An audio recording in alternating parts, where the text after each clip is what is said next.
नमस्कार दोस्तों, competition academy के यूट्यूब पोर्टल पे आपका स्वागत है। आशा करते हैं कि आप सभी लोग अच्छे होंगे।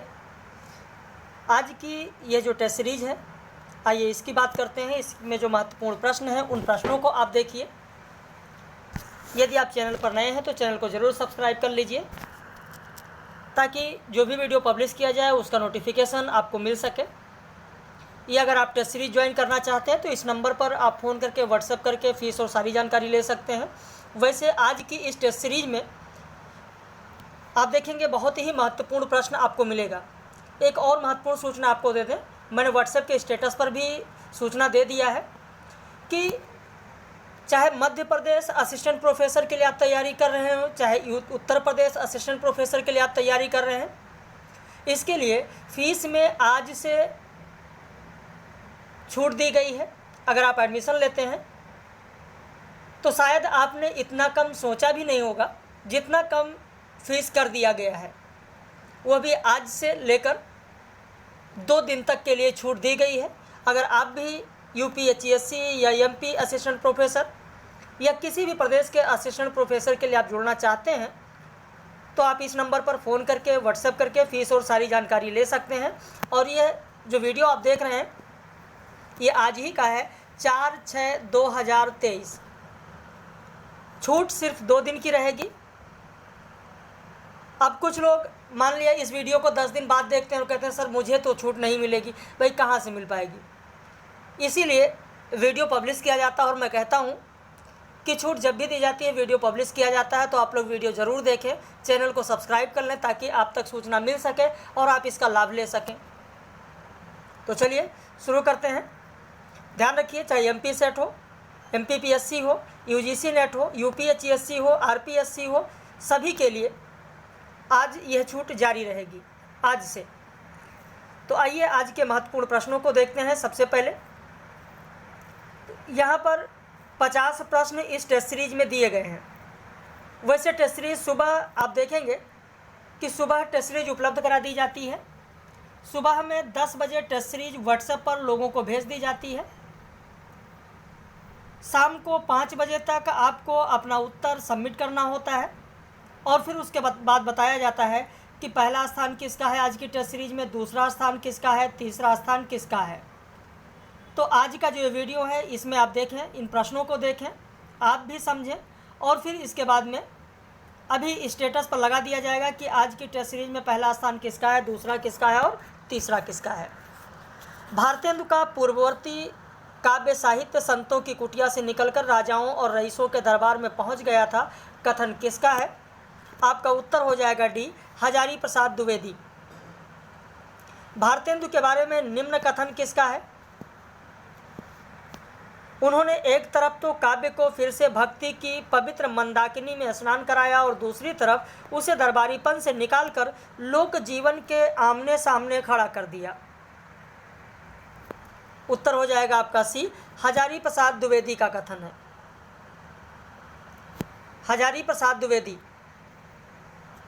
भारतेंदु युग का साहित्य जनवादी इस अर्थ में है कि वह भारतीय समाज के पुराने ढांचे से संतुष्ट न रहकर उसमें सुधार भी चाहता है। यह कथन किसका है? आपका उत्तर हो जाएगा B, रामविलास शर्मा। उसे रामविलास शर्मा की किताब आपने पढ़ा होगा, भारतेंदु युग।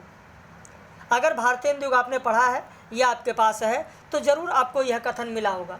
वैसे जब भारतेंदु युग की बात करते हैं तो आप देखेंगे भारतेंदु युग में भारतेंदु युग एक तरीके से अंतर्विरोधों का युग रहा है। अंतर्विरोधों की साहित्य वहाँ पर आपको मिलती है।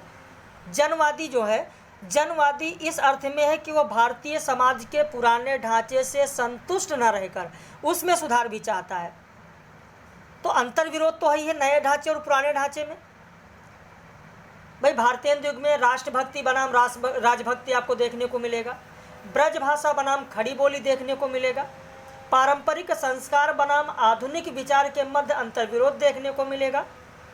जहाँ पर खड़ी बोली और ब्रजभाषा की बात आती है तो एक कथन याद आता है, मैंने आप लोगों को बताया होगा, जो हमारे पुराने मेंबर्स हैं वो ज़रूर पता होगा। भारतेंदु जी ने कहा है कि मैंने कई बार परीक्षण किया कि खड़ी बोली में कुछ कविता बनाऊं, पर मेरे चित्तानुसार नहीं बनी। इससे यह निश्चित होता है कि ब्रज भाषा में ही कविता करना उत्तम है।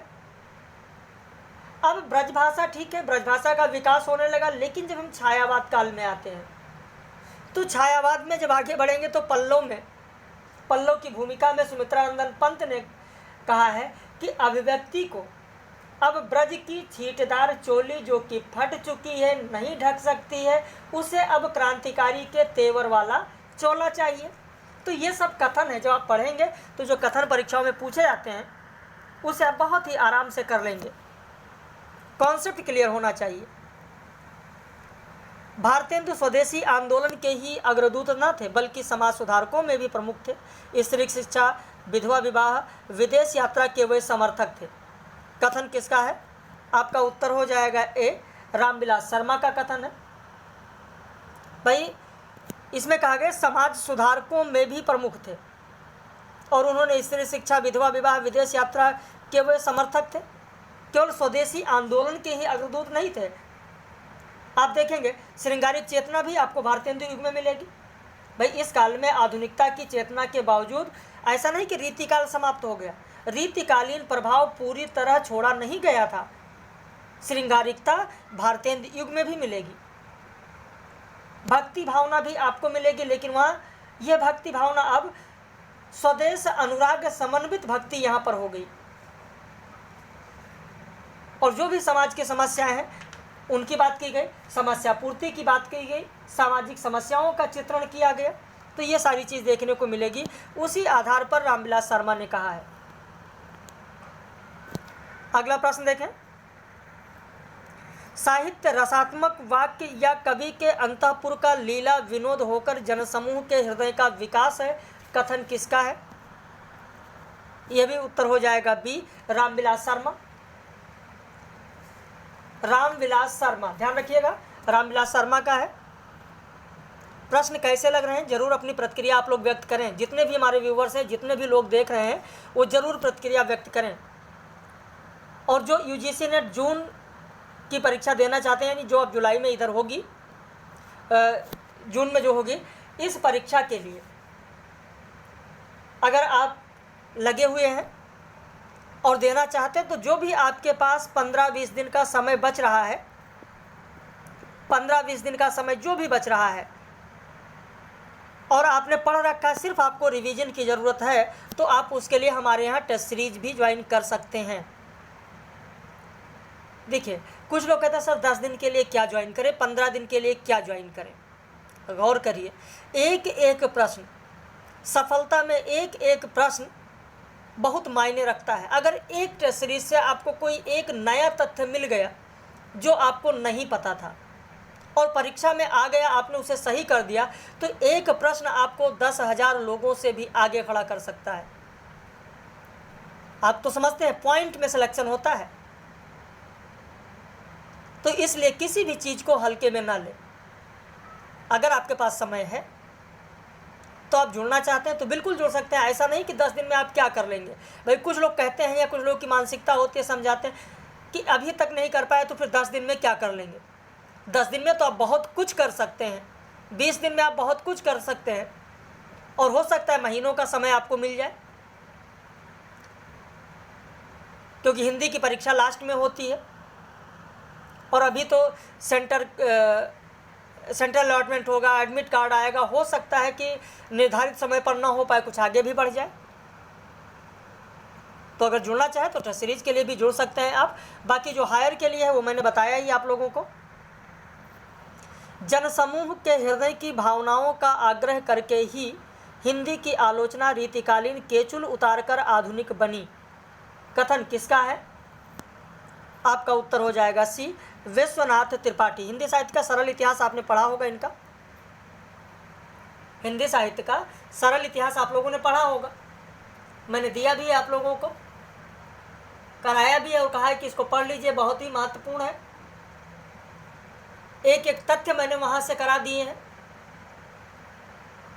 हिंदी साहित्य के इतिहास में 5-6 किताबों का स्रोत लेकर हम लोग चलते हैं और वो मैंने आपको बताया भी, पढ़ाया भी कि इस पर ध्यान दीजिए। भारतेंदु हरिश्चंद्र के समय से स्थिति में परिवर्तन हो चला, आंखें खुली और यह आभासित हुआ कि रस किसी छंद में नहीं, वह तो मानव संवेदना के विस्तार में है। कथन किसका है? उत्तर हो जाएगा सी, नंद दुलारे वाजपेयी। हिंदी साहित्य 20वीं शताब्दी आपने पढ़ा होगा इनका। उत्तर हो जाएगा सी। बद्रीनारायण चौधरी प्रेमघन ने लाला श्रीनिवास दास के किस नाटक की समालोचना आनंद कादंबनी में की थी? उत्तर हो जाएगा डी, संयोगिता स्वयंवर में की थी। उत्तर हो जाएगा आपका डी, संयोगिता स्वयंवर। संयोगिता स्वयंवर। बाकी आज तो हमारे यहाँ इस समय काव्यशास्त्र चल रहा है। काव्यशास्त्र इस समय हमारे यहाँ चल रहा है पेड बैच में। काव्यशास्त्र में काव्य के अंग कराए जा रहे हैं इस समय। काव्य के अंग में रस, छंद, अलंकार, इसी की बात हो रही है।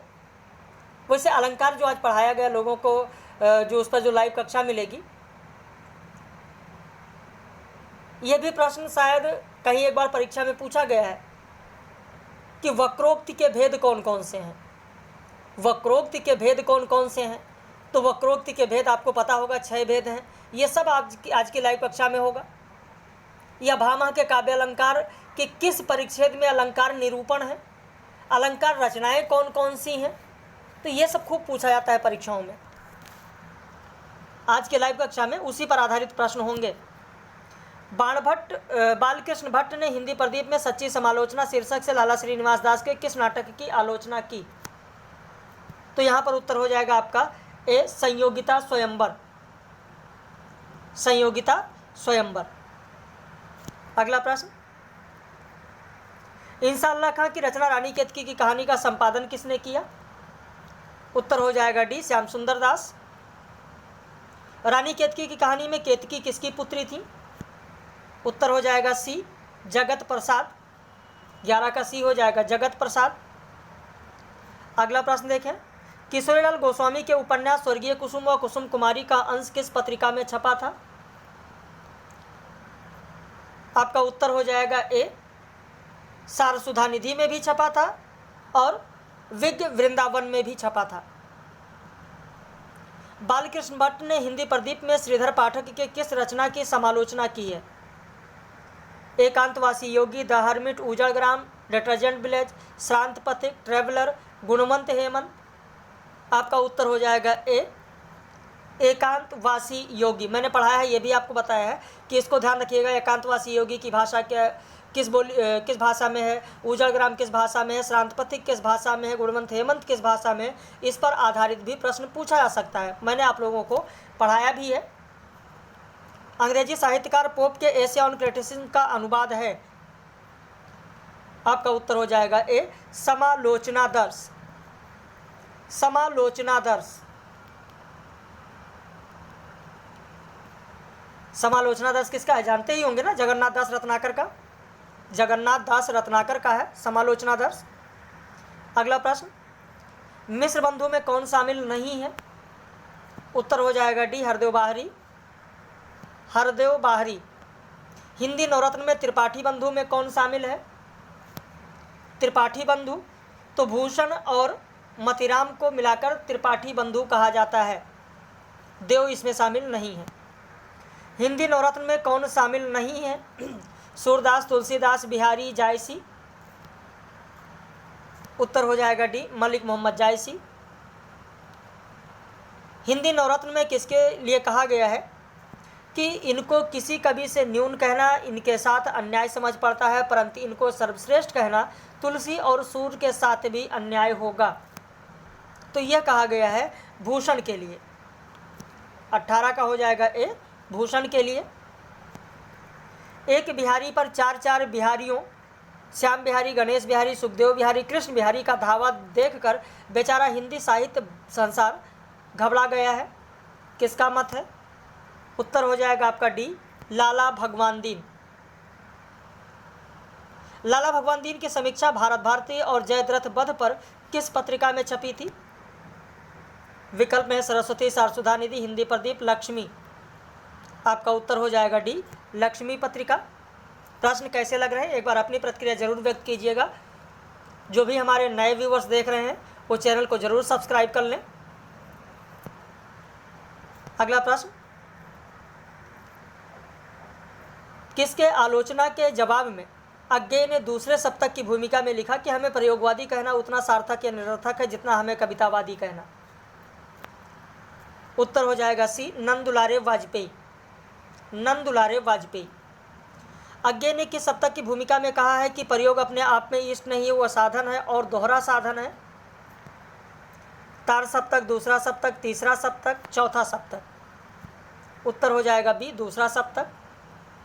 साम्यवाद को किस पश्चिम विचारक ने गॉड दैट फेल्ड यानी असफल ईश्वर कहा है? उत्तर हो जाएगा ए, स्टेफन स्पेंडर। 23 का ए हो जाएगा, 23 का ए हो जाएगा, ध्यान रखिएगा। अगला प्रश्न देखें, दूसरा सप्तक का एक भी कवि प्रगतिवादी नहीं है। अपनी घोषणा के बावजूद शमशेर प्रगतिवादी नहीं, प्रयोगवादी ही कहे गए हैं। रघुवीर सहाय अर्ध प्रगतिवादी हैं। भवानी प्रसाद मिश्र गांधीवादी हैं। कथन किसका है? ये कहा है बच्चन सिंह ने हिंदी साहित्य के दूसरे इतिहास में। बच्चन सिंह का है हिंदी साहित्य का दूसरा इतिहास जो बच्चन सिंह ने लिखा है, हिंदी साहित्य के दूसरे इतिहास में बच्चन सिंह के द्वारा कहा गया है। अगला प्रश्न देखें,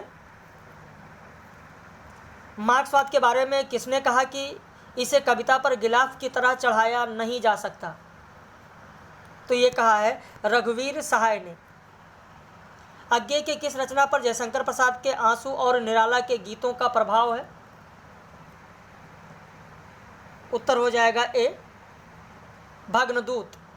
26 का ए हो जाएगा, भग्नदूत। 27 देखें, बच्चन सिंह ने किसके बारे में कहा है कि अंतर्गुहावासी कविता उनकी चिंता और कवि कर्म की कुंजी है? उत्तर हो जाएगा ए, अज्ञेय। अंतर्गुहावासी कविता का नाम अगर आपको पता होगा किसकी कविता है तो जरूर आपको पता होगा कि बच्चन सिंह ने हिंदी साहित्य के दूसरे इतिहास में कहा है। किस कहानी के माध्यम से एक भारतीय नारी द्वारा अपने पति और पुत्रों के लिए नित्य प्रति त्याग और संघर्ष को व्यक्त किया गया है? उत्तर हो जाएगा आपका सी, दोपहर का भोजन। अमरकांत का जो है दोपहर का भोजन, उसी में कहा गया है। भारतेंदु युगीन कविता की विशेषता क्या है? भारतेंदु युगीन कविता की विशेषता क्या है? उत्तर हो जाएगा ए, 1 और 2। सामाजिक चेतना आपको मिलेगा, भक्ति भावना मिलेगा, लेकिन गीत काव्य की प्रचुरता आपको नहीं मिलेगी। बाल मनोविज्ञान का विश्लेषण किस कहानी में है? तो बाल मनोविश्लेषण का कहानी ईदगाह कहानी में भी है और बड़े भाई साहब कहानी में भी है। तो आपका उत्तर हो जाएगा यहाँ पर 1 और 2। 1 और 2। प्रश्न संख्या 31 देखें, डॉक्टर नगेंद्र के अनुसार बिंब के मूलतः तत्व कौन कौन से हैं? तो बिंब के मूलतः तत्व होंगे आपके ऐन्द्रिकता भी होगा, भाव भी होगा, कल्पना भी होगा। 1, 2, 3। निम्न में से सत्य कथन कौन सा है? क्रोचे के सौंदर्य विवेचन का आधार आत्मवाद है। क्रोचे के काव्य सिद्धांत के लिए सहजानुभूति का सहारा लिया। क्रोचे अभिव्यंजनावाद के प्रवर्तक हैं। उत्तर हो जाएगा डी। शायद यह आपको कल या परसों की टेस्ट सीरीज जो दी गई थी वहां पर भी आपने देखा होगा। निम्न में से कौन सी रचना यात्रा वृत्तांत नहीं है? उत्तर हो जाएगा डी, फाइटर की डायरी। डायरी विधा की रचना कौन सी नहीं है? काशी के नाम, दिन रैन, अकेला मेला, एक नदी रेत भरी। इसमें डायरी विधा की रचना कौन सी नहीं है? तो आपका उत्तर हो जाएगा ए, काशी के नाम। यह है पत्र साहित्य। डायरी शैली में रचित उपन्यास कौन सा नहीं है? तो बसंती उपन्यास डायरी शैली में नहीं लिखा गया है, बल्कि जयवर्धन भी लिखा गया, सह और मात लिखा गया, मकान उपन्यास, ये सारे उपन्यास डायरी शैली में हैं, लेकिन बसंती उपन्यास डायरी शैली में नहीं है। निम्न में से रामेश्वर सिंह कश्यप का गीति नाट्य कौन सा है? अपराजेय निराला। अपराजेय निराला भी एक बार किसी न किसी परीक्षा में शायद पूछा गया है। अपराजेय निराला गीत नाट्य रामेश्वर सिंह का है। निम्नलिखित गीत नाट्यों और लेखकों का सुमेलित जोड़ा कौन सा है? मत्स्यगंधा उदय शंकर भट्ट, स्वर्णविहान हरिकृष्ण प्रेमी, अनग मैथिली शरण गुप्त। उत्तर हो जाएगा डी। 1, 2, 3 तीनों सही हैं। उत्तर होगा आपका डी, 1 2 3 तीनों सही हैं। अगला प्रश्न, ढोला मारिय ढिल्ली मह मुच्छे मेछ शरीर सुर जज्जला मंतिवर चले वीर हमीर, यह पद किसका है? उत्तर हो जाएगा सांगधर की पंक्ति है, यह सांगधर की पंक्ति है, बी हो जाएगा। राजा शिवप्रसाद सितारे हिंद की पुस्तक मानव धर्मसार मनुस्मृति के श्लोक इसमें है, इसके कितने अध्याय हैं? इसमें अध्यायों की संख्या है 12, अध्यायों की संख्या 12 है। दुलाई वाली कहानी में जानकी के बहन सीता की उम्र कितनी है? उत्तर हो जाएगा आपका बी 10 वर्ष, 10 वर्ष। अगला प्रश्न देखें, एक टोकरी भर मिट्टी कहानी किस पत्रिका से संबंधित रही है? तो यह सारिका पत्रिका से भी संबंधित रही है और छत्तीसगढ़ मित्र से भी संबंधित रही है, यानी आपका उत्तर हो जाएगा ए 1 और 2। अगला प्रश्न 50 प्रश्न है, प्रतिदिन 50 प्रश्न दिए जाते हैं। कानों में कंगना कहानी में नरेंद्र योगेश्वर के पास क्या ले जाता है? 1 जोड़ा पीताम्बर, 5 रजत मुद्राएं, 2 कनक कंगन।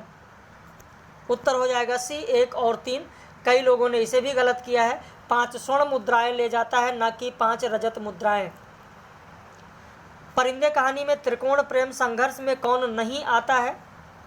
तो त्रिकोण प्रेम संघर्ष में सुधा नहीं आती है, लतिका है, ह्यूबर्ट है, गिरीश नेगी है। देवरानी जेठानी की कहानी को किसने स्त्री जनोचित शिक्षा ग्रंथ कहा है? तो बच्चन सिंह ने कहा है। अगला प्रश्न, शेखर एक जीवनी के पात्र कौन नहीं है? शेखर एक जीवनी में शीला नहीं है। झूठा सच उपन्यास में जयदेवपुरी की प्रेमिका कौन है? जयदेवपुरी की प्रेमिका है कनक, जयदेवपुरी की प्रेमिका कनक है। राग दरबारी उपन्यास में झूठी गवाही देने में पारंगत कौन था? उत्तर हो जाएगा बी राधेलाल पारंगत था। आपका बंटी उपन्यास में डॉक्टर जोशी की मृत पत्नी का नाम क्या था? उत्तर हो जाएगा ए परमिला। प्रश्न कैसे लग रहे हैं अपनी प्रतिक्रिया जरूर व्यक्त कीजिएगा। और एक चीज़ और ध्यान रखिएगा आप लोग, मैंने प्रारंभ में ही बता दिया है कि किसी भी प्रदेश का आप असिस्टेंट प्रोफेसर की अगर तैयारी कर रहे हैं, चाहे वो यूपीएचसीएससी हो हायर का, या आप मध्य प्रदेश में असिस्टेंट प्रोफेसर की तैयारी कर रहे हैं, या झारखंड छत्तीसगढ़ में कर रहे हैं, राजस्थान में कर रहे हैं, या आप हिमाचल का कर रहे हैं। हिमाचल में तो हमारी एक कैंडिडेट है प्रिया, तो उनका तो शायद रिटन हो गया है क्वालिफाई, अब इंटरव्यू होगा उनका। तो इस तरीके से लगातार लोगों के मैसेज आते रहते हैं, फ़ोन आते रहते हैं। आप भी अगर जुड़ना चाहते हैं तो फीस में इस समय बहुत भारी छूट दी गई है, जो कि आज से छूट है, 2 दिन तक रहेगी। अगर आप जुड़ना चाहें ज़रूर जुड़ सकते हैं, या टेस्ट सीरीज ज्वाइन करना चाहें तो भी आप इस नंबर पर संपर्क कर सकते हैं। मेरे राम का मुकुट भीग रहा है निबंध में मेहमान लड़की का नाम क्या है? उत्तर हो जाएगा सी कृष्णा नाम है। मजदूरी और प्रेम निबंध में पहला भाग कौन सा है? उत्तर हो जाएगा ए हल चलाने वाले का जीवन। तो इस तरीके से आज के 50 प्रश्न थे। कितने प्रश्न आपके सही हुए इस टेस्ट सीरीज में, अपनी प्रतिक्रिया ज़रूर व्यक्त कीजिएगा। बाकी हम लोग फिर मिलेंगे कल ऐसे ही प्रश्नों के साथ।